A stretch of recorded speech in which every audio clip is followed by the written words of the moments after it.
So Hanukkah gets whitewashed in a lot of, at least American media, as kind of a charming holiday that's just about a miracle of light, and that, the oil didn't last for one day as it should have. It lasted for 8. And that's like, the refrain in every movie that includes one Jewish character, or every holiday episode that needs to explain that one of the characters is Jewish. That's what has been mainstreamed in Jewish culture about Hanukkah. But Hanukkah is actually a lot more than that, and I'm gonna kind of explain in this video why it has been boiled down to this one kind of party line. But a lot of Jewish holidays are basically boilable down to, is this a happy one or a sad one? Did they try to kill us? Did they succeed?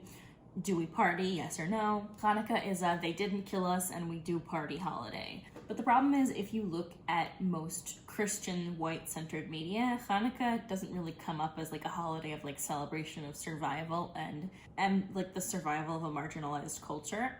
It just kind of is, a miracle happened. And the miracle is not insignificant. I don't want to play down the miracle. We all love the miracle in this house. But the main thrust of the holiday is the triumph over people trying to assimilate and kill Jews. So, kind of boiling the holiday down to what is palatable is kind of, in essence, against what the holiday is about. Just kind of ironic, but mostly sad. Hanukkah is whitewashed because the Festival of Lights is more palatable to a Christian audience that doesn't like to think of Jews as marginalized people anymore. If you talk to your average boilerplate Christian, they'll be like, yeah, the Jews, they're just like us. But we're not. We're really not the same. And aside from the fact that we are a different religion, we still experience marginalizations that Christians have not for centuries. So it's something to think about. But because the menorah is beautiful and the Festival of Lights narrative is palatable, Christians have kind of run with that part of the narrative and kind of ignore the bloody part. This holiday is actually about a domineering colonizer trying to erase our culture and Jews rising up to rebel against them and eventually triumph. That's not super easy to commercialize. And I think that the parts of Hanukkah that are about resisting assimilation are, really difficult to slap on a pack of cards. It's not something that's easily monetizable, so that's not really palatable to mainstream society and to, capitalistic ideals. And because Christians see Judaism through a Christian context, and don't usually bother to put themselves in our shoes, the idea that we're glorifying a war in which we defeat our oppressors isn't a super Christian idea, so I don't think that that fits in well with their narrative. But the problem is primarily that dominant cultures want to contextualize Judaism within their own framework, and that's why Hanukkah is watered down so much. It can't really be fit into a traditional holiday framework, for example, of Christianity, because our holidays do at times glorify violence and the overthrowing of tyrants, which Christianity doesn't really do. But because, the rights of marginalized people to defend themselves, for example, it's just kind of a necessary part of our history to recognize that Judaism has persevered occasionally with bloody conflict and frequently with subterfuge and trickery in order to, survive. And part of the Hanukkah miracle is that a small group of guerrilla fighters could defeat the Greek army and push back against assimilationism and rededicate the temple. How unlikely is that? That's part of the miracle. And the oil thing is a part of it because it is part of the rededication of the temple, but it's not the only important part of Hanukkah. And it is kind of frustrating as a Jewish person to see our culture boiled down to what is palatable and what is approachable to an audience. Some celebrations of Rosh Hashanah are done on screen, but I think the funniest, most interesting parts aren't. You really never see, and I know this isn't common anymore, but I want to see in a mainstream television show somebody saying, I gotta go swing a chicken over my head. That would be fucking hilarious.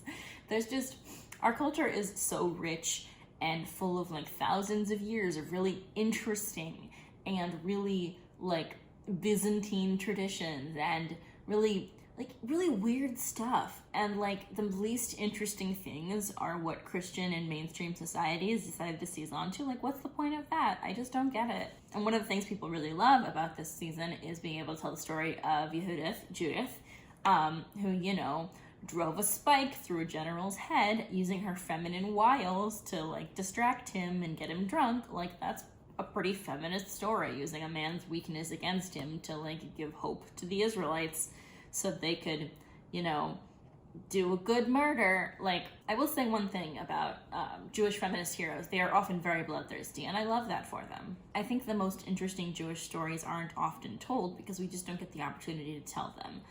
Frequently because a lot of people who've been telling Jewish stories in media are white Jewish men who experience Judaism in a different way than women do, and also who have different levels of privilege than a lot of other Jews, Jews of color, Jewish women, Jewish people who are queer. And I think that moving forward, one of the ways that we can do better as a society, like even just as Americans, is portraying the Jewish experience more fully, giving other people space to speak. Like, my experience is going to be different than an Orthodox woman. My experience is going to be different than a Beta Israel man. My experience is going to be different than a non-binary person who converted to Judaism. There are vastly different experiences of Judaism, and part of being respected, not just as part of Judeo-Christian values, a meaningless term that I will make a video about someday, is recognizing that Jews are not a monolith. And part of the whole like commercialization and mainstreaming of Hanukkah is making us into a monolith, is saying like, this is how Jews celebrate Hanukkah. Everybody does it differently. I've never known any two families that, you know, have the same opinion about how latkes should be served. And I've never known anyone who does the exact same pattern of gift giving. And like, I've known families that are religious Jews and just ignore Hanukkah altogether. Like, there are a million different ways to be Jewish, and part of the frustration with this whitewashing of the holiday is that it erases different kinds of traditions, and it erases kind of the vast breadth of our culture. And so that's something that I wanted to talk about. I know, another light one. I'm trying to trade off a little bit because, you know, like, the Jewish experience really can't all be about oppression. I do find it kind of sad that a lot of people's experience of their Judaism is entirely rooted in anti-Semitism and anti-Jew prejudice and racism. And like, that is true. Like, a lot of my most formative experiences with Judaism have been religious and have been cultural and have been feelings of belonging, but a lot of people are not as privileged as I am. A lot of people have not grown up in areas that have made them feel nurtured as Jews. They've not grown up in families that have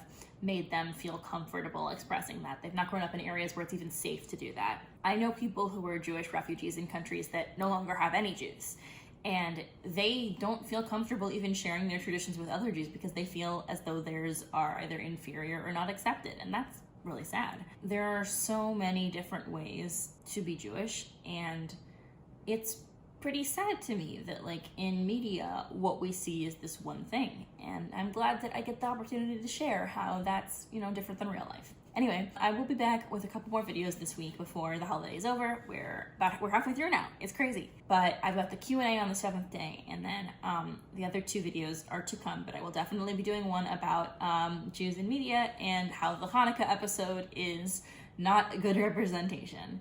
Thanks for watching, and happy Hanukkah, and have a great 4th night. Bye!